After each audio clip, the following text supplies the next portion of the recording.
నా ఛానల్ అసలు ఎందుకు చూడాలి అనే క్వశ్చన్ కనుక మీకు వస్తే నేను సింపుల్ ఆన్సర్ అండి.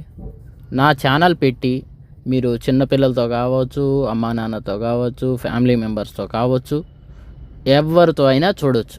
అది ఫ్రీగా.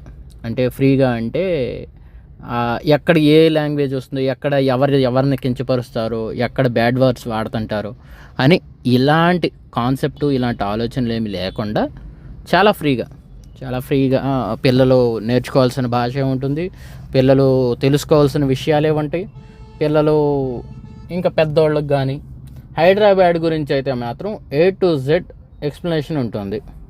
సో ఇప్పుడు ఛానల్ అనేది మళ్ళీ రీసెంట్గా స్టార్ట్ చేశాను. సో మీవి ఏమైనా సలహాలు సూచనలు ఉంటే కూడా కామెంట్ చేయండి, నాకు క్లారిటీ వస్తుంది.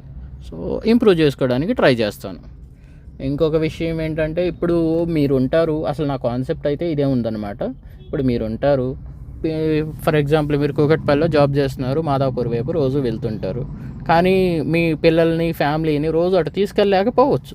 సో అప్పుడు ఏం చేస్తారంటే, నా ఛానల్ స్టార్ట్ చేసేసి ఇదిగో ఇది కూకట్పల్లి నుండి మాదాపూర్ వెళ్ళే రూటు, సో ఈ రూట్లోనే నేను రోజు ట్రావెల్ చేస్తుంటాను.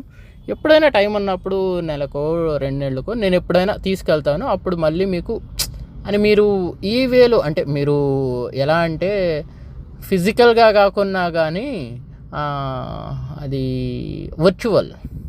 వర్చువల్గా అయినా మీరు వాళ్ళకి చూపించవచ్చు.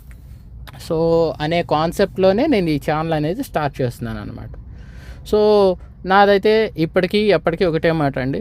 నేను ఇదిగో ఈ ఛానల్ రన్ చేస్తున్నాను, నాకు ఇంత లాస్ ఉంది, లేకుంటే నేను ఇదిగో ఈ రకంగా వేరే వాళ్ళకి ఇస్తున్నాను, నాకు పేమెంట్లు చేయండి అనే మాట అయితే నా ఛానల్, ముఖ్యంగా ఈ ఛానల్ నుండి అలాంటి మాట ఇప్పటికి కాదు, ఎంతమంది సబ్స్క్రైబర్స్ అయినా, ఎంత వ్యూవర్షిప్ ఉన్నా ఈ మాట మాత్రం రాకుండా చూసుకోవాల్సిన బాధ్యత నా మీద ఉందని నేను నమ్ముతున్నాను. దానికి నేను కట్టుబడి ఉంటాను. మీవేమైనా సలహాలు సూచనలు ఉంటే కామెంట్ చేయండి, అవన్నీ కూడా లెక్కలోకి తీసుకుంటాను. Thank you. నా ఛానల్ అసలు ఎందుకు చూడాలి అనే క్వశ్చన్ కనుక మీకు వస్తే నేను సింపుల్ ఆన్సర్ అండి. నా ఛానల్ పెట్టి